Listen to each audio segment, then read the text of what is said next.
Coming up on Tech News today, Verizon's got a fix for the Droid X. Microsoft's got a workaround for their vulnerability, but there's no fix for the memory of hairy chaps at DEF CON. All that and more coming up.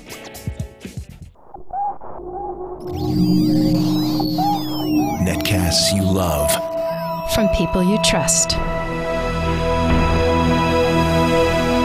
This is TWiT.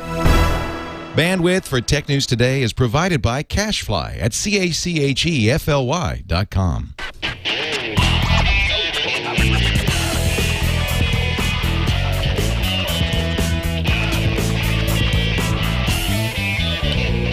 This is Tech News Today for Wednesday, July 20th, 2010. Tech News Today is brought to you by Gazelle, the easy way to sell or recycle the used gadgets lying around your home or office. Collect your used gadgets and gazelle them today at gazelle.com. Welcome to Tech News Today. I'm Tom Merritt. I'm Becky Worley. Behind the board is our excellent producer, Erik Lanigan. Hey, guys, how are you? Back to default adjective today. Excellent. That's good. This is the show where we kick around the tech news of the day, try to make some sense of it all. The first story off the top may not be the most important story in the world, but it's got Becky excited. The web, the Twitter sphere is buzzing about the Flipboard. Eric's going to show it to you. It's an iPad app that turns all of your news and feeds into a gorgeous magazine. Oh, look, a flip animation. It must be cool. We love page turns. So it takes the links that people are linking to and then includes them, and then it makes little sidebar comments of people's Twitter posts or their Facebook posts. Takes any photos that they've made and automatically includes them. You can click through. You can make stories bigger, make pictures bigger. In Facebook, it plays video right in the app. And if you're listening to this, I want you to imagine Time Magazine and the way that you feel the white pages and the boxed stories with pulled-out graphics that tell you important quotes. That's what this feels like, but with your personalized Twitter feed, your Facebook, and some, not all yet, RSS feeds. Now, this really was a pretty big story in the overnight. It launched at midnight Eastern time, and Scoble and Arrington and Katie Barrett from the Wall Street Journal were just oohing and ahhing about it. And to be honest, the app has not been performing to full function this morning, but it's got a really interesting backstory. So Mike McHugh, who founded Tell Me, you know that you call him up, Tell Me, he worked on this with a guy who was from Apple, Evan Dahl. He was an iPhone engineer at Apple, and they got $10.5 million from Kleiner and a bunch of VCs to start this. It's been very, very quiet and made a huge splash last night. I think this is so overhyped. In fact, when I started reading the stories from Scoble and everybody, I was like, this is just going to be dumb. Why is everybody getting so excited about this? And then I loaded it up, and I was like, this is pretty cool. This is a pretty cool way to browse your Twitter and browse your Facebook. The thing is, I feel like it's a little bit demo-friendly, and I'm not sure over time if I'm going to continue to use it. It's splashy. It looks cool. I like being able to read stuff that way, but it's very browsing. It doesn't have a very good utility. No, it's not as interactive, but it is great for consumption of social information. And I wanted to throw another plug for one more app, and the ABC News app is launching for the iPad today.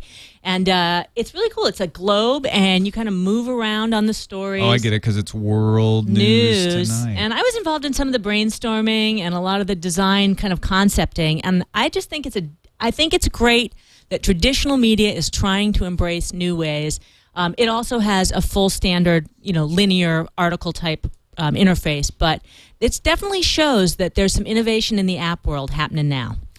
On Monday's show, Darren Kitchen was on and talked about the Microsoft Windows flaw, the link flaw in the shortcuts that allowed you to be owned just by putting a USB stick in your computer if you had auto run on. But even if you had auto run off, all you had to do was browse to a directory. It didn't even have to be on a USB drive. It could be over WebDAV or some other networked issue. Microsoft has, we speculated on Monday whether they would, Microsoft has issued a stopgap fix. It's an automated workaround for the newly discovered vulnerability, and it essentially does some of the workarounds people had recommended for you. You download it and it runs. I got one person on Twitter said that they have tried it out. Zmox said, we noticed that shortcut icons show when RDC'd totally bearable. So one of the problems with getting around this was having to get rid of the shortcut icons out of the registry. So he thinks it's workable. That's good. Just wanted to keep you updated on that. And Leo and Steve Gibson also talked about this a lot on security. You mean William? Now. Oh, wait, no, it's Steve. Oh, you get all confused, don't you, little my nerd. little brain. Steve Gibson and Leo Steve talked about this a lot on Security Now. So if you want to know more about this flaw, that's a great excuse to go check out that show, which is one of my favorites on the TWiT network. Report on Engadget today says Verizon is going to switch to the AT&T style limited data plans. It's not really an AT&T style limited data plan. It's a everywhere else in the world style limited data plan. I mean, talk about to the Australians about this. So that would be bad news for the Verizon folks. Although if they do it like AT&T has done it here, if you've got an unlimited plan, you'd be grandfathered in. That's the way AT&T did it. But yeah, it does look like all the mobile wireless folks are switching to some kind of limited data plan, which is going to put a crimp in the lifestyle of smartphone users, I have a feeling. Well, you know, we debated this when AT&T came out with their new plan, saying that, well, they brought the price down for 95% of the population that uses less than 2 megabytes a month. And Verizon has alluded that this was coming down the pike. Their CTO, Dick Lynch, said about a month ago, he said there's no way they can do all you can eat when they move to LTE. So we knew this was coming. You know who has a cap coming soon? Droid does. Oh. Also, the Droid 2 smartphone rumored to be the first to be released with Froyo 2.2, Android 2.2, right there on the metal when you buy it. No update required. That'll be pretty nice. That'll be pretty sweet. And finally, in Verizon news, our little Verizon mini block. It's kind of refreshing. Yeah, for once. Verizon has confirmed the Droid X Screen glitch. They say it's affecting less than 0.1% of the users. But if you do have the glitch that we talked about yesterday with the bands on the screen or the flickering, take it into your Verizon store or wherever you bought it. They'll replace it. No problems. Right. Get it fixed for you. And when I called Verizon to ask them about it, I was really pushing hard on how many units are we talking about, and they basically said, I know you're asking exactly how many, and they said the reality, one is one too many. Great PR answer. Sure. But they think it's about 0.1%, as you said. Not widespread, but enough that they said it's all hands on deck to fix it. Well, and this is the way you should handle problems with your phone. Admit that there's a problem and put a policy in to fix it easily. Innovation. Right. Granted, this phone is this problem is a lot more obvious than, say, an antenna problem. Right. Or they could just offer a screen cover that reduces glare so that you don't really notice it as much. Oh, wait, that's a different way of doing it. Okay, my bad. Another different way of doing things would be to get your iPhone on T-Mobile, which up till now you can only do by jailbreaking your phone. But a Cult of Mac reporting that iPhone is coming to T-Mobile USA in Q3. Q3 is what? Fall. July, August, September? It's fall. 1, 2, 3, 4, 5, 6, 7, 8, 9. We have 4 seasons. Yeah, July, August, September.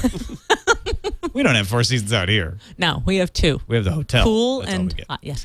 So yeah, as early as July, but as late as September. And the person who is an unnamed source, shocker, told Cult of Mac it's an 80% chance that this is really going to happen. I love the quantification of it. What do you think? Would this lead to mass exodus in areas where coverage has been limited? I don't know. Maybe in areas where coverage has been limited. Remember that T-Mobile's 3G network uses different bands than the AT&T network. They use the 1700 and the 2100 megahertz bands, and the iPhone definitely has the 2100 band. It doesn't list the 1700 band, although the Cult of Mac article speculates that it might be in there, and they just don't list it because the 1700 band is used by no one except T-Mobile. So it would be an easier way to provide an alternative phone, because if the 1700 band is in there, Apple wouldn't have to do anything but put a different SIM card in that phone. You know, the other side of this is not just about coverage and ease of use in terms of transitioning to a different network. It's about the consumer side of it from a budget perspective. So if you use Validas or MyValidas or Bill Shrink or any of those ones that analyze your cell phone bill, almost always they're going to tell you if you switch to T-Mobile, you'd save $25 a month. Of course, it's going to cost more for the data plan on an iPhone. Yeah, think. absolutely. Maybe it stays in line with their existing data plan, which I think is like $15 a month. I'm not 100% sure. But I think that that's the interesting play for the bell curve is, would this be a cheaper data plan option, a cheaper monthly subscription fee, as opposed to AT&T? It could be a cheaper way, total cost of ownership-wise, to own an iPhone. The other inside baseball side of this is that Deutsche Telekom owns T-Mobile. T-Mobile and Deutsche Telekom have iPhone overseas. So it sounds like there's a lot of global pressure being put on Apple to possibly bring T-Mobile into the fold. And it would be an easier, Cult of Mac points out, it would be an easier negotiation to go to T-Mobile USA because they already have a relationship with Deutsche Telekom in several markets than it would be to go to Verizon, which even if you're forgetting about CDMA and you're saying, oh, it's going to be a 4G Verizon, and so it'll be LTE, it'll be the first LTE iPhone. Verizon has been slamming the iPhone in all of their Droid commercials over and over again, and slamming AT&T. So it's not like they're doing business closely right now the way they are with Deutsche Telekom. I still think 80% now. I think there's a 42% chance. Okay, the pool is open. Yeah, we'll put your chip on 42. Mine's on 79. If there is a T-Mobile iPhone, though, you may want to get rid of your current smartphone, which means you could sell it to a friend, try to put it on eBay, or use the sponsor of today's podcast, Gazelle. They allow you to sell smartphones, MP3 players, laptops, gaming consoles. We know you have a bunch of gadgets laying around that you don't know what to do with. If you're like me, you're going to keep them for all time in a museum building slowly in your garage. But you probably shouldn't do that. You should probably get some money for them and not have to have fights with the wife. So that's why you need to know about Gazelle. Your smartphones, your MP3 players, all that stuff. You go to the website. You put in really quickly. I did the iPhone 3GS earlier because I need to get rid of mine. You just say, yeah, I've got the power cable. I've got the sync cable. I've got the little wall wart. It's in good condition. They'll say $149. That's what they told me earlier. But the price changes from time to time, so you might want to check in. Or if you're like me and you're just lazy, you're like, great, sounds fine. They'll send you a box. You put your gadget in the box. You send it back to them. They give you a check. So they take care of getting rid of it. You don't have to mess with all of the stuff of like, oh, how many bidders did I get? Now I have to fulfill it. They take care of a lot of the hard work for you and give you some cash. They also can give you a gift certificate. You can get an Amazon gift certificate. Actually, gives you a little more. You get a 5% bonus. You can get a Walmart gift certificate, PayPal, check. So check them out, Gazelle.com, and get some cash. Blending all of the editorial and sponsor stories today, they also got a round of funding, $12 million, according to VentureBeat. Gazelle did. Oh, good. And maybe that's how they could afford to sponsor today's show. Bringing their total up to $22 million. So they got a sort of a venture cap endorsement and a TWiT endorsement today. Why am I calling him Jeff? Mark Zuckerberg. Who's Jeff Zuckerberg? Jeff's his cousin. He is. I'm getting so senile. I don't remember anyone's first names. Mark Zuckerberg's lawyer has admitted he did have a contract with Paul Siglia, a New York wood fuel salesman who claims he owns 84% of Facebook. Yeah, and yesterday the attorney said it was unclear, I think that's the word they used, if they had a contract or not. We don't really know if that contract you just showed us is actually a piece of paper. This could be a problem. But today they came back and said, yes, it is. The timing is tough. So today's a big day for Facebook. They announced 500 million users worldwide. They will be, I think it's tonight that they'll be on World News. Diane Sawyer interviewing Mark Zuckerberg at the Facebook headquarters. And I just think this is going to be fascinating to see if this contract has any merit whatsoever.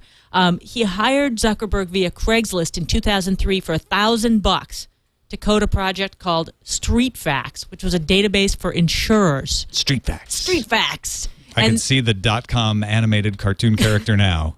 The only sad thing is it's probably too late to be included in the crazy movie about all of the other troubles that the Facebook has had. Right. And now, even though they've admitted that he did sign a contract, they still aren't sure that it's the contract that's being put forth in this lawsuit.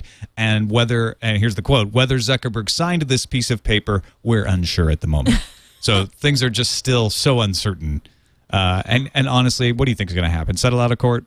Well, he paid $65 million to his previous friends, who he started the Facebook with, or I guess at that point in time it was called, what was it called? Connect You. Yeah. You know, one Facebook stat, I'm just cramming the David Kirkpatrick book. If Facebook had continued on their enrollment rates, that were like 7-8 million a month, they would have every person in the world who's on the internet signed up for Facebook by 2013. Oh, so it's time for their stock to go down because no growth after 2013. Short. Your audience is going to be exhausted unless we discover new worlds. Right. Facebook needs to get on a space exploration program. That's right. That's right. And TNT does not endorse or short any stocks. We are not a finance podcast in any way, shape, or form. Please don't sue us. Yeah, you were the one yelling short. So I'm glad you gave that. What do I look like, Jim Cramer? Discrimination. It'd be crazy to listen to us about any stock information. So remember how Nokia got in the game, even though they weren't brought out as an example by Apple? They said, "Hey, we make really good antennas, and Apple's full of crap on this." Well, Apple noticed, and now they've added the Nokia N97 to their little antenna page so that you can see that Nokia has antenna problems as well. Their YouTube video channel is got a lovely demonstration shot beautifully with an inset of the antenna bars as the Nokia phone's being held, and you see the bars going down slowly. There's no commentary. Let the video do the talking. But then if you actually read the comments section underneath this video on Apple's channel, remember, this is Apple publishing this themselves, shooting the video themselves, you assume. The comments are scathing to Apple. Aguya says, "This is seriously petty on Apple's part." And then another person makes the comment, "How come Verizon needs permission to use the iPhone in their commercials, yet Apple can use other manufacturers' phones for marketing purposes?" So I don't think this is really doing the upsell in PR that Apple intends it to do. Zenny Jardin over at Boing Boing, however, points to a Tumblr blog, don'tholditwrong.tumblr.com, which finds all of the manual pages from non-Apple smartphones about warnings on how to hold your phone. It's all of the ways other manufacturers have told you not to hold the phone. In their printed manuals, yes. No less. We're talking about Nokia, Sony Ericsson, HTC Touch, the Pantech phones. Really? Pantech phones? Don't hold them wrong. Apparently. I don't know anybody who holds one. Pantech? Really? It is a good point that the precedent is there and that Apple is being held to a high standard. Duh. I think I'm done with antennas. I think I really am. I think I'm over it. I loved it when antenna attenuation was Leo's favorite phrase for about 7 days. I was like, yeah. All right, let's go into some more security news. If you use autocomplete in Safari or even in certain versions of IE, Firefox, or Chrome, you could be making yourself vulnerable, according to Jackie Chang at Ars Technica. A security researcher, Jeremiah Grossman, White Hat Security CTO, is going to unveil at Black Hat how the autocomplete can be used to hijack your browser. You create a website with some hidden form fields that use JavaScript to enter letters and numbers into each field until it finds one that's a hit, and the browser auto-completes it. So it can find your address, could conceivably find your credit card number, anything in that autocomplete. And Grossman said he alerted Apple about this, and Apple has not gotten back to him. So he's like, you know what? I figured somebody else must have found this before because it's so brain-dead simple. I never heard anything back, human or robotic, so I'm going to show it off. And this furthers the debate on disclosure, responsible disclosure, or immediate disclosure. And Google has made a statement to that effect. Yeah, Google is now saying, you know what? These white hat researchers like Jeremiah Grossman are right. Companies are taking way too long to get back to folks about fixes. And we're going to put ourselves and ask everyone else to put themselves on a 60-day calendar as an upper bound for fixing critical vulnerabilities. And at the same time, they're going to up the amount they pay for people to alert them about vulnerabilities. So if you can find a security problem in Chrome, you'll get $3,133.07. Which is 70 cents, $133.70 more than Mozilla will pay you. Leet is hidden in that number. It's and it's also what you're saying exactly. It's a little bit more than the Firefox bounty that Mozilla started 6 years ago. And I think what's really interesting about this Google statement is it was co-authored by Tavis Ormandy, who was the guy who disclosed the Microsoft Help Center bug. What was that? 2 or 3 weeks ago. Microsoft said totally irresponsible. It seemed like Ormandy was acting just as an individual who was security conscious and happened to be a Google employee, but now this Google statement on their Google security blog is coming co-authored by Ormandy. So interesting that individual efforts then lead to Google on Microsoft violence. This is a really important issue to have resolved, and it's good that Google is leading the conversation, saying, okay, we're going to hold ourselves to 60 days. After 60 days, if we haven't fixed it, external researchers make it public. That's the way it's going to work for us, and we ask everyone else to make it work that way too. And they made a really good case. We were talking about responsible versus just immediate disclosure, and what they said in the blog was the emotionally loaded name of responsible disclosure seems like the most responsible way to conduct vulnerability research. But then they go on to say companies aren't being responsible with that information, and so there's no other choice. So really interesting. Now, what is also of interest, it seems like, to our audience is driverless cars. So in the vein of that, we have to tell you about driverless technology from the University of Parma's Viz Lab has been deployed into a real-world test starting Tuesday. 2 driverless vans are going to go from Italy to China. The journey will cover 13,000 kilometers, and there will be 2 vehicles that they'll be chasing. So there'll be vehicles driven by humans, and these driverless vehicles will be following those vehicles. Now, driverless is a little misleading, no?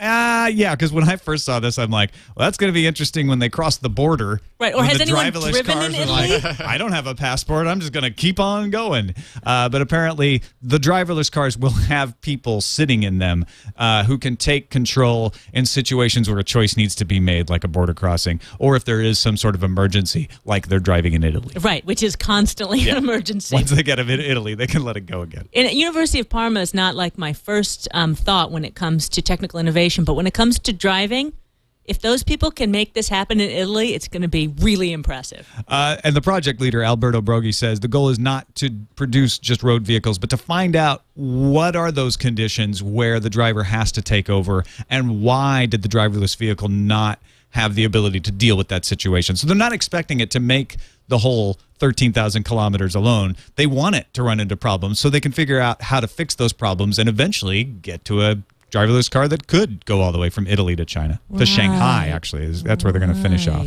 It's very Marco Polo, though, don't you think? Marco. Polo. All right. That's enough of that. Let's Marco Polo our way into the lightning round, shall we? So bad. Here we go. Times Newspapers in the UK is giving its early iPad customers a free 1-month subscription for the second time in as many months in an attempt to migrate readers to a more stable version of the app. Dell says they've shipped some infected motherboards for servers. They've confirmed that they have firmware infected in some servers. They say they fixed the problem, and they're not going to ship anymore. Promise. Baidu, the leading search engine in China, will create an Android-like operating system, according to Thing.co.uk. The Chinese state-run news agency Xinhua today reported a deal between Baidu and developers Tencent and TMobile to create an Android-like operating system. Tencent is the company behind Asia's most popular instant messaging software called QQ. The Nexus One is sold out in Google's store. Done. Forever say goodbye to an early Android hit. And an experimental sales model, no less. Skype gets an update for iOS 4, including a crisper set of graphics, but more importantly, the ability to make and answer VoIP calls in the background using the multitasking. It's time for the calendar. All right. Okay. Today, we just mentioned Facebook announces that they've hit 500 million users. Netflix says they have 15 million subscribers. And Pandora 60 million subscribers. It's a big day. So Pandora has a ways to go to catch Facebook. Yeah.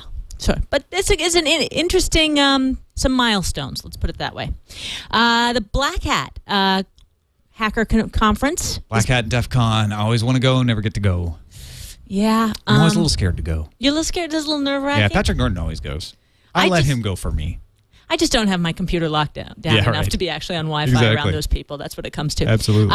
So the Black Hat Hacker Conference is happening July 25th at Caesars Palace in Vegas. I also just want an excuse to get some of those hairy chaps that they wear sometimes. Remember those? At Caesars Palace? No. Remember at DEF CON? There was a guy DEF CON. Okay. who used to wear those like sheepskin chaps.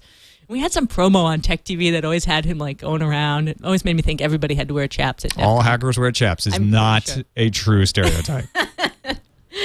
And in similar, no, not at all. Related, no, not at all. News, Microsoft celebrating 30 years of Steve Ballmer. They've put up with him for 30 years. I know. I kind of have a secret crush on Steve Ballmer because he's Really? a little bit of a meathead, and I still laugh about that. I mean, obviously, monkey dance, low point. High point, when he announced earnings one year and dove into one of the ponds on the Microsoft campus. I just thought that was hilarious. The guy obviously is a wackadoo with a great sense of humor, and he's also somewhat scary. He almost made it into my Stepped on My Foot club. Wolf Blitzer is the only member of my Stepped on My Foot club right now. He stepped on my foot in the White House press room without acknowledging or saying anything to me. Scoble used to be in my Stepped on My Foot club, but then I actually got to talk to him later after he stepped on my foot, and so I had to take him out because then I knew him. But yeah, Ballmer was coming around a corner at CNET going to an interview and almost stepped on my foot. Wow. He did grin at me, though, and it scared the crap out of me. Yeah.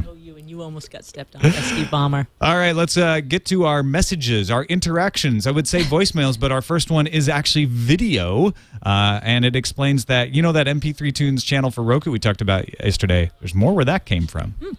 Hi, Tom and Becky. This is Bill Meeks. I heard you guys talking about MP3 Tunes on Roku yesterday, and I wanted to let you know that the guy who created that channel has a bunch of other really great channels too. He's called The Nowhere Man. You can find his site at thenowhereman.com/Roku. He has a lot of great experimental channels on there like YouTube, Ustream where you can watch TWiT. There's also a USB media player channel where you can hook up an external hard drive with movies and MP3s to your Roku. All in all, he's always doing really great stuff on the Roku, and a lot of his channels have actually graduated to official Roku channels. Thanks again. All right, so there you go. Awesome video. Check out message. thenowhereman.com/Roku. And you get a bunch of other channels. I checked it out. I'm going to add some of those channels now. They have a TWiT channel. Of course, we already have a TWiT channel. They have a Ustream channel. There already is a Ustream channel. But then there's a bunch of other cool channels that he's got in there that don't already exist. So, by the way, send us your video messages. We love that. Thank you. TNT@twit.tv. All right. We have a very important message from someone now in Tacoma. Hey, just checking to see if I put the right number into my phone. So now you're on speed to hell. Now you may get messages from me. Love the show. Okay, good to know. Thanks. We'll be waiting for those messages. 260-TNT show is the number. But he's got it in his speed dial, so he doesn't have to remember that anymore. On to our next caller who can explain to us why Facebook is so popular. Hi, guys. This is Charles from Oregon. I think Tom said something today like, how does Facebook keep people on the network even though it seems like everybody hates it? It's because that's where everyone's at. It's because all of your friends are on Facebook, and how did we all get there? Because Facebook built their network basically by doing the opposite of what they're doing today. Privacy used to be important. It used to be a closed network where you could, actually share stuff.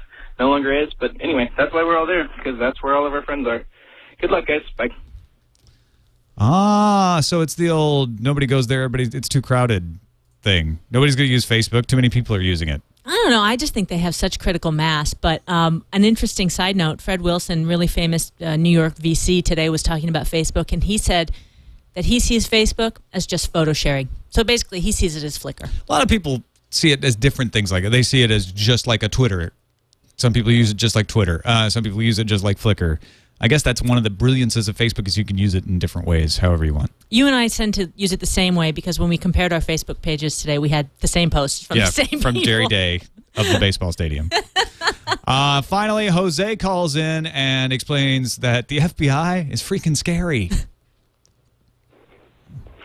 Hey guys, this is Jose from Jacksonville. Just cutting a reference to I don't know, a couple of episodes ago, whenever you guys were talking about the blogs going offline. I used to be a online host reseller. That is, I would buy a huge bandwidth package and then I would sell it to chunks. And I got a call from the FBI actually a while back, telling me that my site was hosting child porn, and that I had to do something about it. And basically, I was so freaking scared that I turned all the sites off, just like they did. I'm sorry, the FBI is scary. Love the show. So anyway, the idea here is that, you know what, the FBI calls you Freakout sometimes, right? Which I speculated.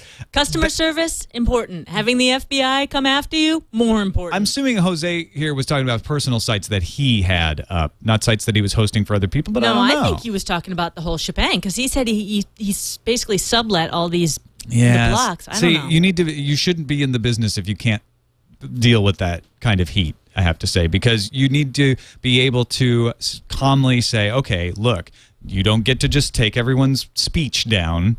You know, do you have a warrant? Are you able to do that? And that's my problem with burst.net. I agree. I think, when you're looking at mom and pop hosting, there's upside and a downside, and this would appear to be the downside. On to the emails, TNT@twit.tv. First one's from Taylor. He says, on yesterday's show, you guys discussed heel cam, which is based on chat roulette. Having Becker's muscular dystrophy, it's sometimes difficult to find people with this same illness within my small community and county.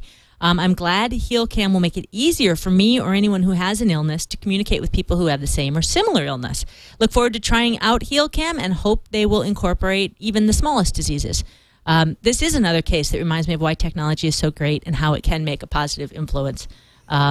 And please donate to the MDA at mdausa.org. Thanks for that, Taylor. That's a good email and kind of furthers our sense of that as well. Like something good coming out of chat roulette? Really? Yesterday, Becky had opined that maybe we needed listeners or our viewers to call in or write in with rants. We got a couple of emails from people who said no.